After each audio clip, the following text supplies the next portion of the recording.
Quinta lección. Sesión del 9 de enero de 1903. Señores, en las lecciones que han servido como introducción a este curso, intentamos mostrar, primero por medio de un estudio de la naturaleza y de las características de los signos en general, y posteriormente por medio de un resumen de lo que dijimos aquí el año pasado sobre la idea del tiempo, que el tiempo, la duración, es aquello que por su naturaleza misma resulta menos propicio para la expresión a través de signos, aquello que más escapa a la representación simbólica. Para representar la duración es necesario hacer un esfuerzo, por el cual remontamos la pendiente habitual del trabajo del pensamiento. Pensar consiste, en el sentido habitual de la palabra, en partir de ciertos conceptos, es decir, de ciertos signos, y en ir, junto con el signo, al encuentro con la realidad.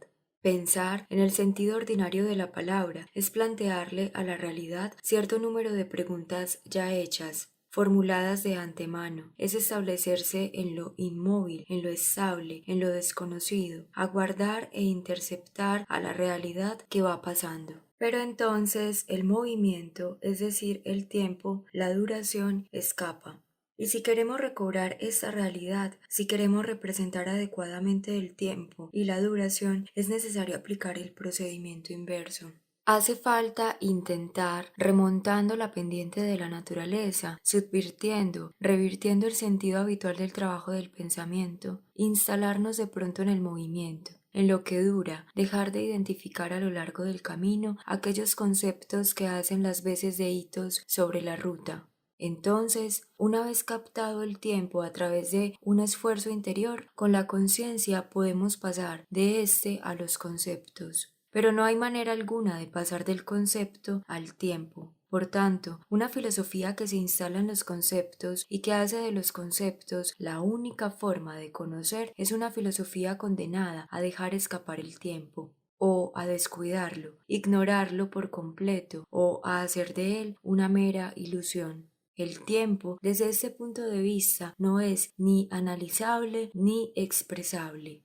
Resulta, pues, completamente natural que las mentes que han considerado que la palabra es capaz de alcanzar y expresar toda la realidad fuesen llevadas a desdeñar la duración o a considerarla una mera ilusión. De principio a fin, la filosofía griega adoptó este punto de vista sobre el devenir, sobre la duración, y tenía que adoptarlo, tomando en cuenta aquello que caracteriza al espíritu griego.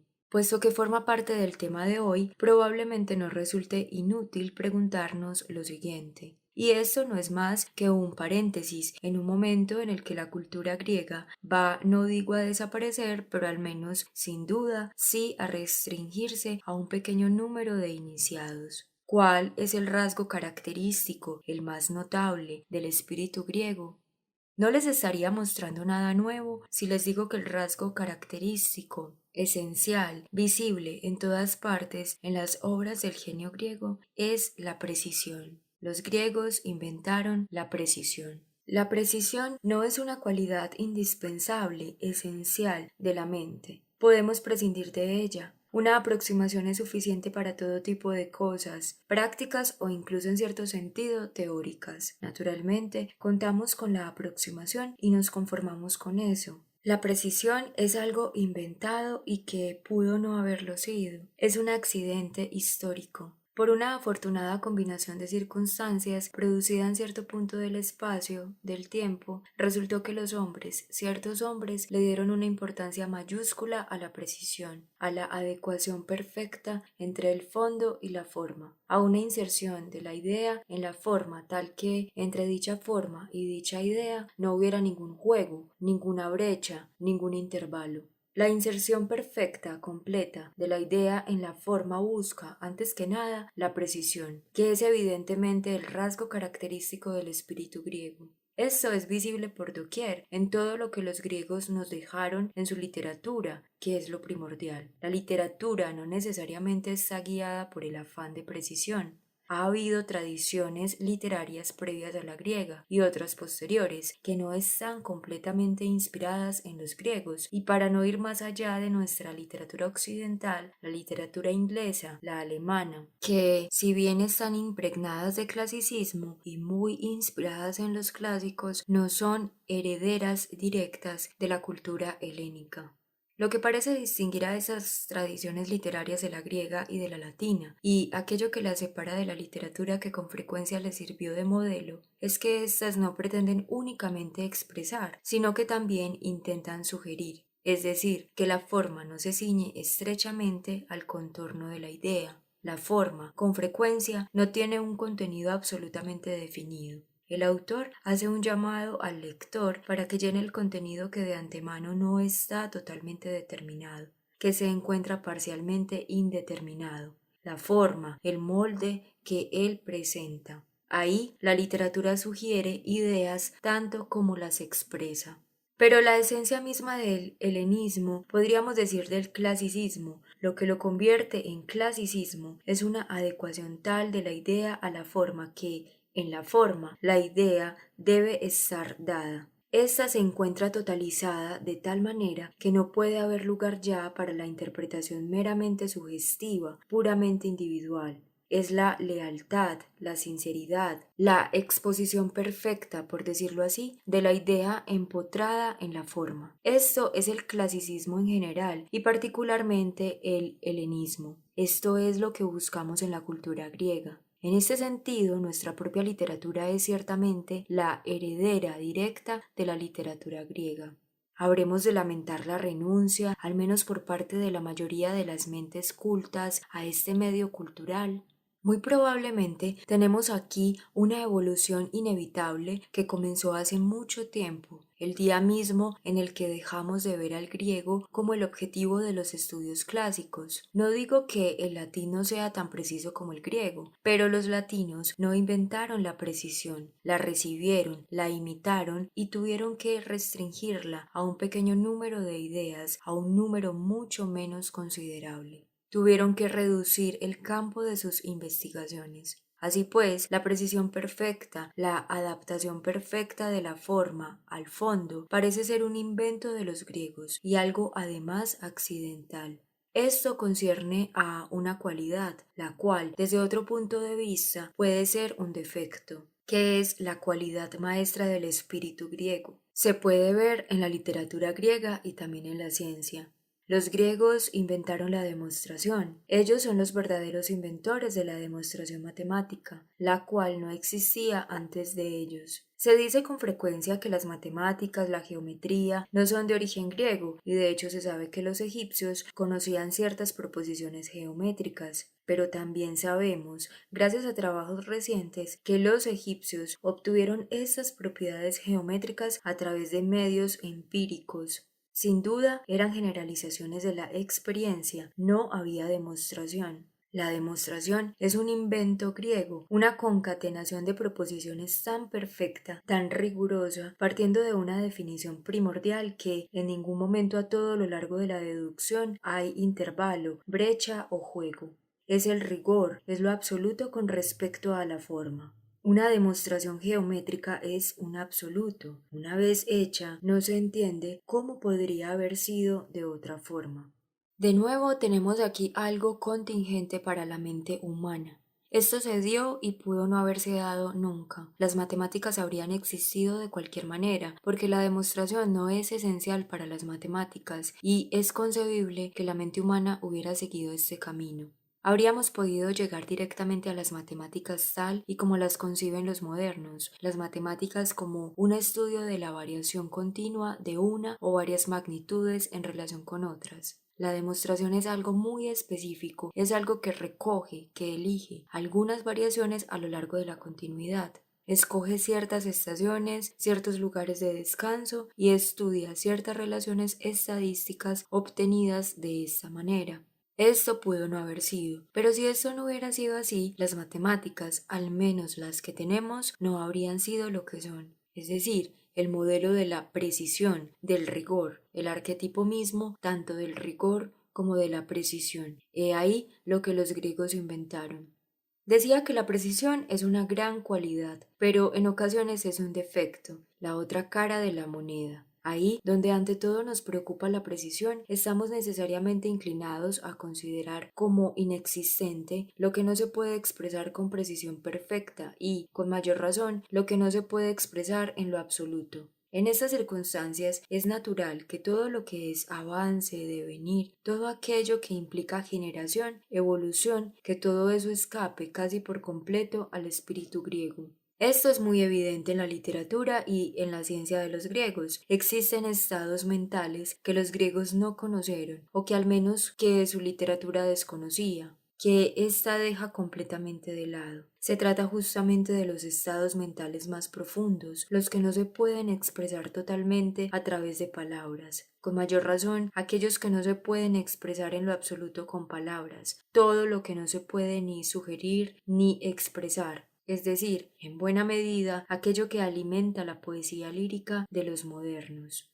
Todo eso fue dejado de lado por los griegos. Decía que esto es notorio también en la ciencia griega. Es una ciencia estática, una ciencia muy precisa, pero que omite sistemáticamente todo lo que no entra en el marco riguroso de la demostración. El hombre que posiblemente sea el genio matemático más grande de la historia fue un griego, Arquímedes. Él, inventor de la mecánica, se fue directamente a la parte de la mecánica que hoy en día nos parece la más alejada de la realidad, la más artificial, la que supone, la que es por completo una construcción de la mente.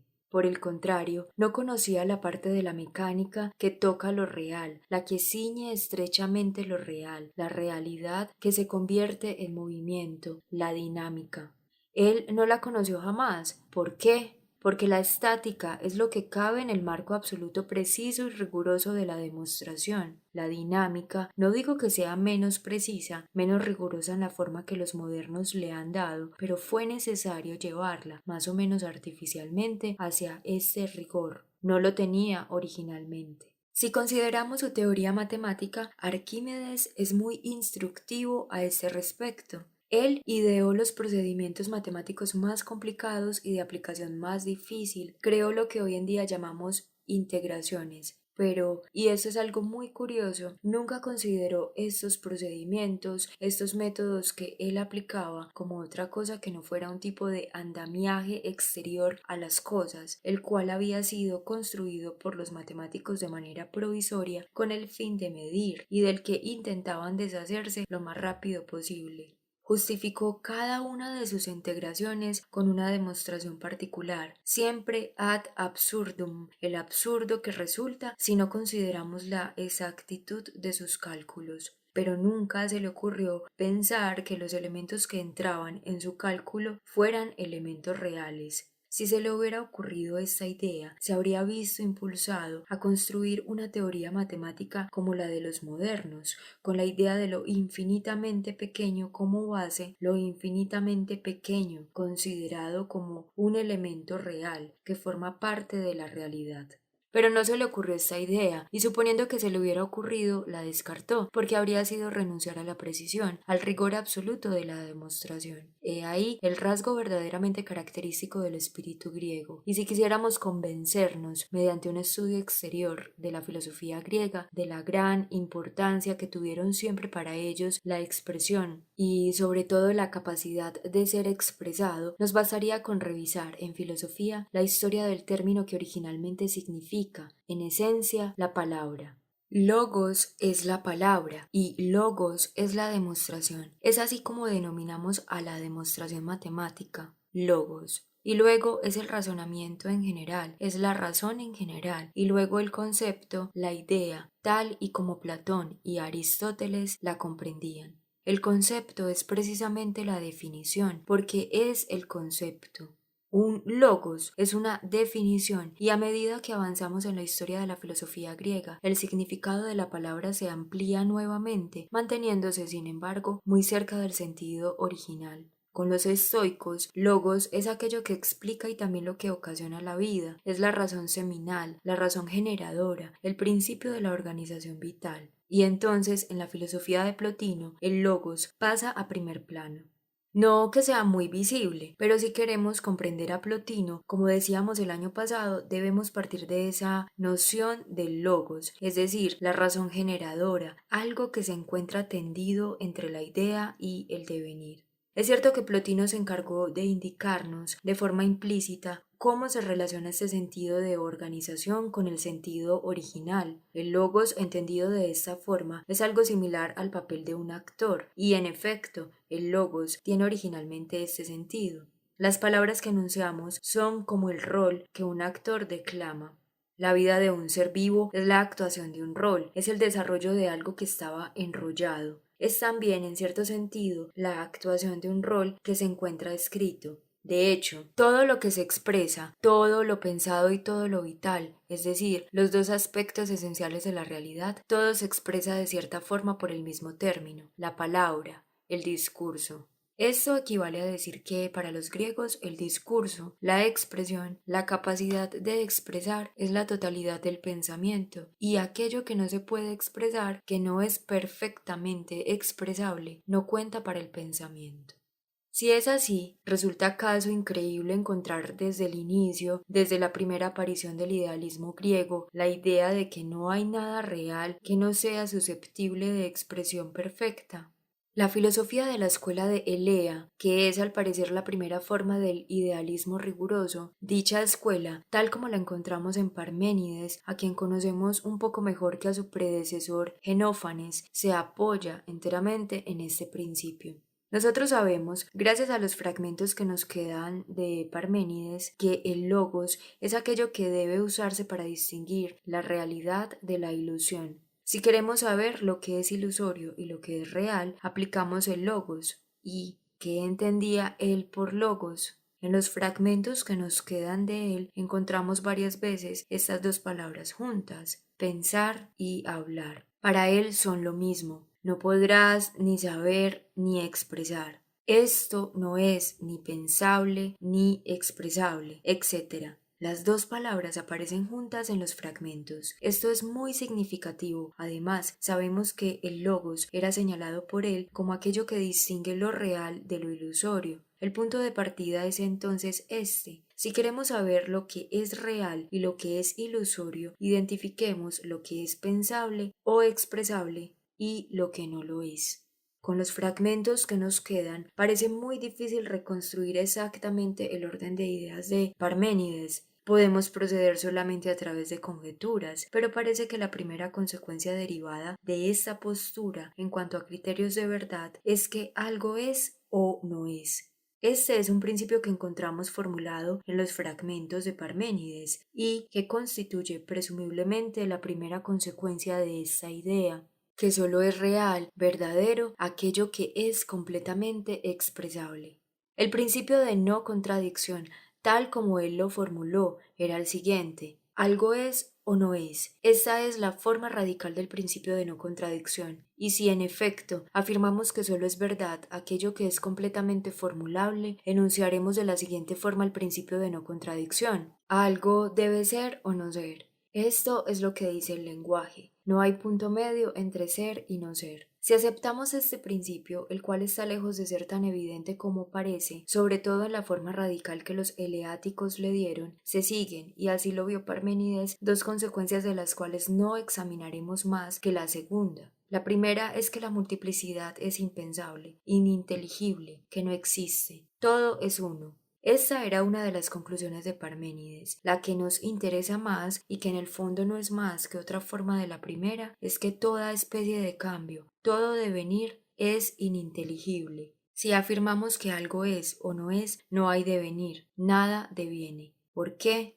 Hoy en día, habituados como lo estamos a no tomar en cuenta exclusivamente la lógica y las condiciones del lenguaje, nos es difícil ver por qué. Si postulamos este principio lógico, que algo es o no es, el devenir resulta por lo mismo excluido. Y sin embargo, está bien así. El devenir es el estado de algo que es y no es, algo que es esto y que no lo es, puesto que al mismo tiempo es aquello. La transición de esto a lo otro es la transición de algo que es y no es. A decir verdad, ya no se trata de una cosa, puesto que en cuanto hablamos de una cosa, la fijamos. Me voy a explicar con mayor claridad.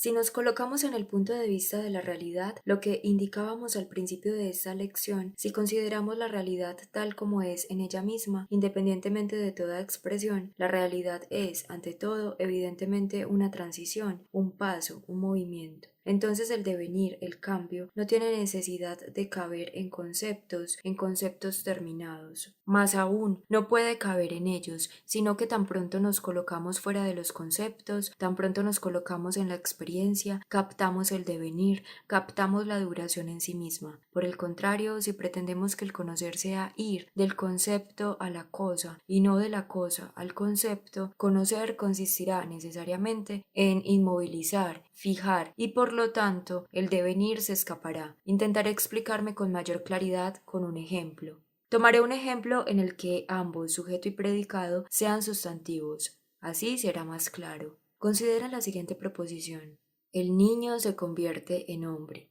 Si quiero comprender esta proposición en sí misma, si quiero captar la realidad en sí misma, ¿qué voy a poner en primer plano? Evidentemente el devenir. No hay niño terminado, por así decirlo, no hay hombre terminado. Lo que existe realmente es la evolución, es el devenir, es la evolución del niño, que nunca es niño absolutamente, al hombre, que nunca es hombre absolutamente. No hay nada real excepto la evolución de la infancia a la virilidad, a la vejez. Todas estas son estaciones en el camino del devenir, estaciones que existen por una mente que, colocada fuera del devenir y queriendo explicarlo claramente, inmoviliza, toma fotografías instantáneas de ciertos puntos, dando lugar así a conceptos que corresponden a expresiones muy precisas, niño, hombre, etc. Por lo tanto, todo queda claro si partimos del movimiento y del devenir como el hecho mismo de la realidad. Las dificultades lógicas pueden ser fácilmente toleradas, a condición de que la lógica haga ciertas concesiones.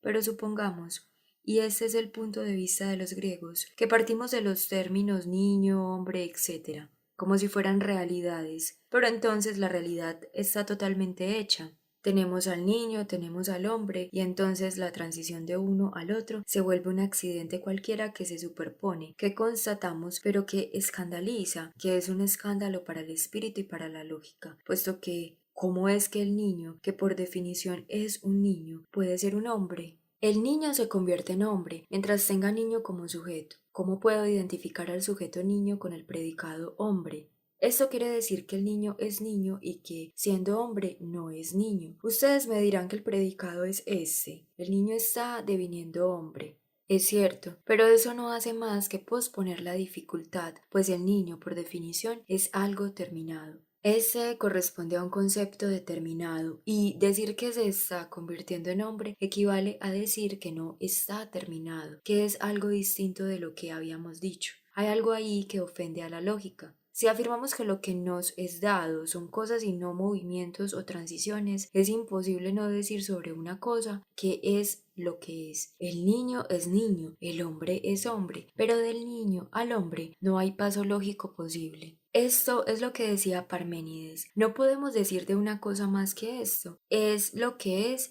y no es otra cosa. Por lo tanto, esta es la conclusión necesaria. Si es cierto que todo devenir, que todo cambio es ilógico, inexpresable, si por otra parte aquello que es ilógico, inexpresable, irracional, es irreal, se sigue que no hay cambio, no hay devenir y que toda nuestra experiencia cambiante, móvil, es una ilusión. Esa es la conclusión de Parménides y la conclusión de la escuela de Elea. Esa es la conclusión de los filósofos que, habiendo descubierto la concepción de la lógica perfecta, la inteligibilidad perfecta y sobre todo la posibilidad de la expresión perfecta, además de las condiciones de la precisión absoluta en el lenguaje y consecuentemente también en la lógica, quedaron como embriagados por este descubrimiento y concluyeron que lo que no se presta a la lógica, a la aplicación de la lógica simple, a la aplicación del discurso preciso, es algo que no existe. De ahí la negación misma del cambio y de lo que nosotros llamamos duración, el tiempo en general.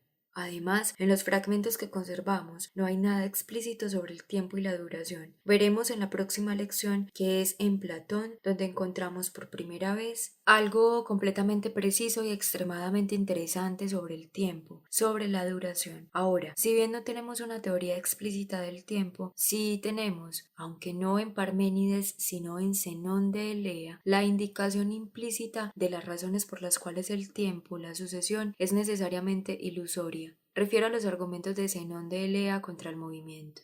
El año pasado estudiamos estos argumentos. Es cierto que nos limitamos al más conocido de ellos, el de Aquiles y la tortuga. No voy a retomar este argumento, pero quisiera mostrarles que el corazón de la dificultad, el punto capital y el punto más difícil del problema es algo que los eleáticos vislumbraron muy bien. Vieron con claridad que si queremos llegar a la precisión extrema en el discurso, si establecemos la lógica como criterio de la realidad, es necesario concluir que el paso de un punto a otro, la transición, es algo accidental, algo que se superpone a la cosa. En otras palabras, ellos vieron con claridad que si la lógica en el sentido que ellos la entendían, la no contradicción absoluta, es el fondo de las cosas, es necesario establecer que la transición, el paso, no es más que un accidente. Todos los argumentos de Zenón convergen en este punto. No tenemos tiempo para exponerlos a detalle, pero tomemos el que ya hemos tratado varias veces este año, el argumento de la flecha. Desde mi punto de vista es muy ilustrativo. Piensen en una flecha que vuela. En cada uno de los puntos de su trayecto la flecha está inmóvil, pues asumimos que secciona en cada uno de los puntos de su trayecto un espacio igual a la flecha misma. A cada momento de su trayecto, la flecha ocupa un cierto espacio igual a ella. Dado que la flecha ocupa un espacio igual a ella, la flecha está inmóvil, pues si estuviera en movimiento, ocuparía un espacio más grande que ella misma. Entonces, en todo momento de su trayecto, la flecha ocupa un espacio que la contiene exactamente. Por lo tanto, está inmóvil, y estando inmóvil en todos los puntos de su trayecto, la flecha no se mueve. Pongamos las cosas de una forma más simple. Tomemos una flecha que le toma cierto tiempo ir de A a B. Si la considero en un momento indivisible de su trayecto, será inmóvil, pues para moverse será necesario considerar varios momentos sucesivos. No estamos considerando más que uno, así que está inmóvil en todo momento. No se mueve, la movilidad es una ilusión. ¿Cuál es el fondo de este argumento? Lo dijimos expresamente en lecciones anteriores. La flecha que va de A a B atraviesa cierto espacio. Si quiero darme cuenta de la realidad del proceso real, es necesario que me ponga en el lugar de la flecha. Ella va de A a B en un solo paso. Por lo tanto, es algo indivisible y singular. Es una realidad indivisible. Si la veo desde afuera, en lugar de ponerme en su lugar, percibo la trayectoria a B. Recorrió el camino a B, y entonces, si estoy de acuerdo en que lo real no es la transición, sino la posición, estaría razonando como Zenón, es decir, tomaría cada uno de los puntos por donde pasa la flecha, en cada uno de estos puntos hay una posición de la flecha y necesariamente en cada posición la flecha es inmóvil. Puesto que supusimos que en ese momento ocupaba esa posición, dado que a cada momento de su trayecto la flecha coincide con el punto en el que se encuentra y que asumimos que ese punto es un punto del espacio inmóvil. La flecha es inmóvil a cada momento y el movimiento está hecho de inmovilidad. Pero la verdad es que la flecha nunca está en un punto de su trayecto. Nunca. Nosotros, ajenos, tomamos el movimiento desde afuera, vemos un espacio recorrido, dividimos ese espacio como nos place, ponemos un punto indivisible aquí, otro allá, pero esta es una reconstrucción artificial del movimiento a partir de posiciones de inmovilidad. Si queremos considerar la cuestión tal cual es, debemos colocarnos en el movimiento mismo, no en lo inmóvil. Entonces ya no diremos que la flecha está en movimiento en un determinado punto porque en realidad no hay tales puntos. En ningún momento es móvil porque no hay tales momentos. Tenemos el trayecto de la flecha y tenemos el espacio, el cual podemos dividir arbitrariamente, suponiendo en él tantos puntos indivisibles como queramos. Pero Zenón es totalmente consecuente con sus presupuestos cuando se sitúa en el espacio y no en el movimiento. cuando se sitúa en el espacio y no en el tiempo. Así, una vez que adoptamos su punto de vista, no tenemos más que posiciones y el paso de una posición a otra resulta un escándalo para la lógica. La transición no existe como tal. Si queremos dar cuenta de esta transición, encontraremos entre las dos posiciones nuevos puntos inmóviles. Luego, entre esos puntos encontraremos otros puntos y así podremos ir tan lejos como queramos. Siempre tendremos inmovilidad, nunca movimiento. En efecto, nunca lograremos obtener movimiento si partimos de la inmovilidad, y tal es la única refutación posible al sofisma de la flecha. El argumento es el mismo en el ejemplo de la dicotomía. Se acordarán ustedes de este argumento de Zenón. Pensemos en un cuerpo móvil. Si está en el punto A y quiere llegar al punto B, es necesario que pase por el punto M, que se encuentra a la mitad de la línea AB. Para que llegue al punto M, es necesario que pase por P, que está a la mitad de AM. Y así sucesivamente podemos seguir de forma indefinida. El móvil nunca llegará al punto al que quiere llegar, porque es necesario que pase por el punto medio de los tramos que marca, y esto puede seguir hasta el infinito. Pero la solución a este sofisma, mucho más importante de lo que pensamos, puesto que en el fondo no se trata de un sofisma, radica en la aclaración de las dificultades irresolubles que surgen ante el filósofo en presencia del movimiento, cuando aquel pretende reconstruirlo desde afuera en lugar de colocarse al interior, en cuyo caso la solución del sofisma es muy simple. En realidad, el movimiento del cuerpo móvil de A a B es algo concreto, ya se trate de una flecha que atraviesa de golpe el espacio AB o de un caminante que atraviesa el espacio AB 10 veces, 15 veces o en 10 o en 15 pasos. Da igual, pero siempre es algo. Es un cierto movimiento articulado, organizado interiormente de cierta forma. Denme esta articulación, denme esta organización. Siempre será necesario un cierto número de actos indivisibles y deberemos considerar el movimiento como constituido de esta manera. Supongamos que se trata de un caminante que va de A a B. No va a dividir su espacio como lo divide Zenón. Dará 5 pasos, 6 pasos, después de lo cual habrá pasado el punto B y por lo tanto lo habrá alcanzado. Pero Zenón, tomando no el movimiento mismo, sino el espacio que subyace en dicho movimiento y considerando que ese espacio se puede dividir al gusto, desarticula el movimiento como le place, de una forma cualquiera, y luego lo reconstruye a partir de espacios, de inmovilidad, de algo exterior. Termina necesariamente por negarlo, ya que no se puede obtener movimiento a partir de lo que es inmóvil. Y lo mismo ocurre con el sofisma de Aquiles, que analizamos a detalle el año pasado. Se trata siempre de la confusión entre movimiento y espacio recorrido, o al menos de la idea de que el movimiento coincide con el espacio recorrido, que siempre puede ser tratado en los mismos términos, de donde resultaría en efecto, dado que el espacio es inmóvil, que el movimiento también lo es, o bien que no hay movimiento.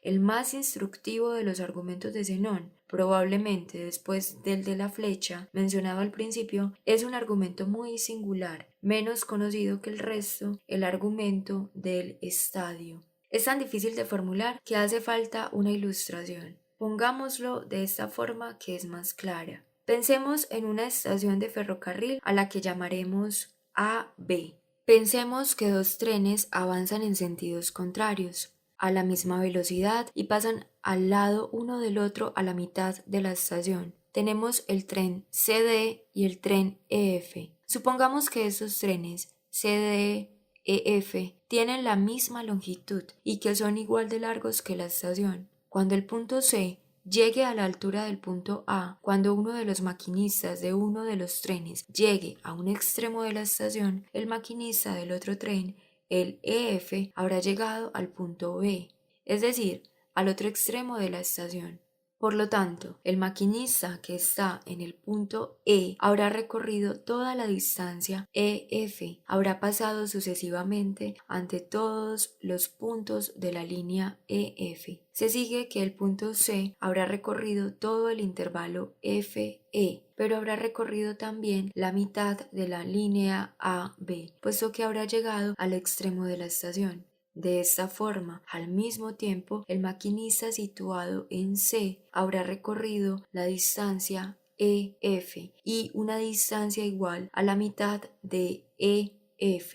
Él habrá recorrido en el mismo tiempo dos caminos, de los cuales uno mide el doble que el otro, lo cual en efecto es absurdo si suponemos que el movimiento se superpone al espacio recorrido. Este es el sofisma de Zenón. Es absurdo tener un mismo movimiento en un mismo tiempo superpuesto a dos espacios, de los cuales uno mide el doble que el otro. Pero si reconocemos que el movimiento no se superpone al espacio recorrido, sino que somos nosotros quienes vemos al espacio como aquello que subyace en el movimiento, es fácil concebir que, dependiendo del punto en el que nos situemos y dependiendo de los presupuestos que tengamos, podemos colocar bajo un mismo movimiento espacios de diferentes tamaños.